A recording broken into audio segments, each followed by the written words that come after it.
We're joined now by CBS News moderator of Face the Nation and Chief Foreign Affairs correspondent Margaret Brennan.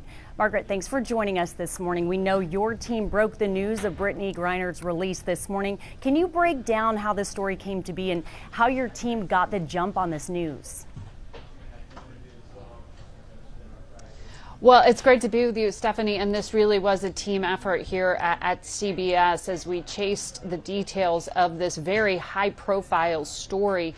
It all really came together within the past week. CBS News learned last Thursday that this prisoner swap was going to happen, that the U.S. and Russia had agreed on a deal, that President Biden had signed off on it, a one-for-one swap to release the 32-year-old WNBA star from Russian custody in exchange for the Biden administration releasing an arms dealer named Victor Bout, who'd been convicted of trying to kill Americans and help terrorism.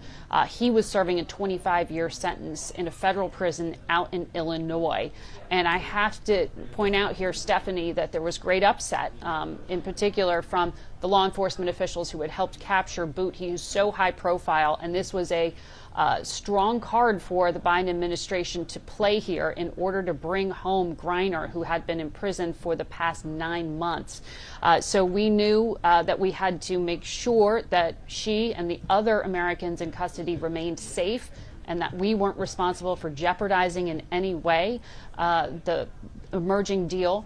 And agreed to hold the story until she was safely in U.S. custody. That happened this morning in the United Arab Emirates. That's where the transfer took place. So many layers to this story, and of course we've been following it closely here in Houston as Griner is a Houston native. We're wondering, after all these months of back and forth, why did this happen today? Well, this was, as you say, months of a back and forth. In July, that's when the Biden administration publicly acknowledged putting what they called a substantial offer on the table. They offered up Victor Bout at that time, but had originally wanted to get more than just one American. Brittney Griner is certainly the best known American here. She is beloved by her teammates, by her family members, but there's also a 52-year-old man named Paul Whelan, who remains in Russian custody now, and the Biden administration has acknowledged that the Russians just would not release him. They insist, the White House does, that this was just not an option, that the only American that the Kremlin would consider releasing in exchange for Victor Bout was Brittney Griner. And so it left the White House with this choice of take something or get nothing. And they ultimately had the Justice Department sign off and President Biden just within the past few days. Well, we had heard Paul Whelan's name in the mix for months now, and now we know that it was a one-for-one exchange. Do we know what's going to happen with him? President Biden spoke after we had learned the news of Griner's release and said they were still working on getting him home, and I know his family has to be extremely disappointed, but do we have any more additional information on why he was not included? Well, that's been one of the top questions out there, is why won't the Russians release him? Now, from what we are hearing, the successful negotiations were run by multiple agencies. And when it came to the question of releasing Paul Whelan, Russia just would not consider it. The belief is that they want something more in exchange, that America wasn't going to get 2 for 1. So Russia, it has long been suspected, is holding these Americans who are considered unjustly detained as a card to play, as leverage over the United States.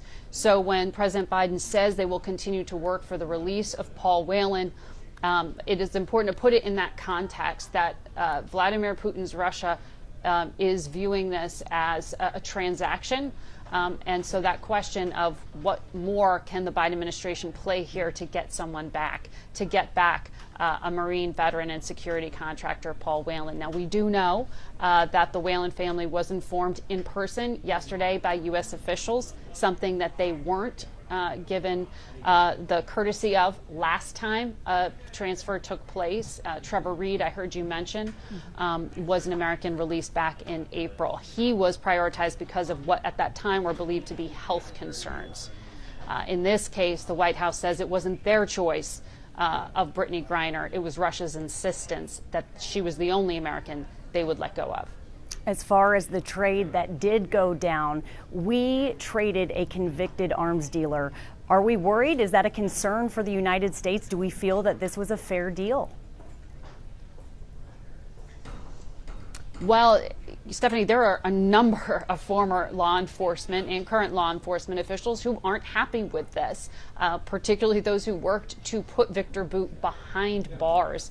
There are folks at the FBI and Justice Department who I'm sure are frustrated this morning. It's also important to remember that he was originally taken into custody in Thailand, and the United States fought to get him extradited here into the U.S. So putting this man behind bars in American custody was seen as a very high priority. And so to release him is something that is going to be criticized. Certainly, but for President Biden, as he explains it, it was all or nothing, and it was worth it. Now, let's put this in the context of there was a major public pressure campaign to bring back Brittney Griner, and that did not go unnoticed. But I do want to underscore there are unjustly detained Americans in countries around the world right now. You may not know their name. And as far as future exchanges, do we know if the Russians have asked for anyone else specifically to be released? We know the U.S. has offered other Russians who are in U.S. custody. There were a number of permutations, as Secretary Blinken put it when we spoke on Sunday on Face the Nation. And at that time, we knew that other Russians had been floated, but that Russia itself had not expressed interest really beyond Victor Bout. There are other names that have been publicly floated, including one Russian hacker who's now in U.S. custody as of this summer, but no interest here. So perhaps, as I was saying earlier, Russia may be holding out for a bigger fish at a future date. Remember, this is at a time when the U.S. and Russia are in a very tense spot because of the Russian invasion of Ukraine. So any leverage is useful. And Margaret, really quick before we let you go, any insight as to Brittney Griner's mental state right now? That is something that is going to be evaluated in the coming days. It is standing operating procedure and will be in this case as well to take a recently freed American and to give them a full medical examination, mental and physical, at a U.S. military base. That is what Brittney Griner will do first before she heads back to the United States. President Biden said today she should be on U.S. soil within 24 hours. But this is a harsh spotlight, and this has been a traumatic 9-month period. So it may be a while before we see and hear from her. That's often the case with hostages as they work through the trauma that they endure. Very big breaking national news this morning. Margaret Brennan, we thank you for joining us in One More Family Whole again right before Christmas. Thank you.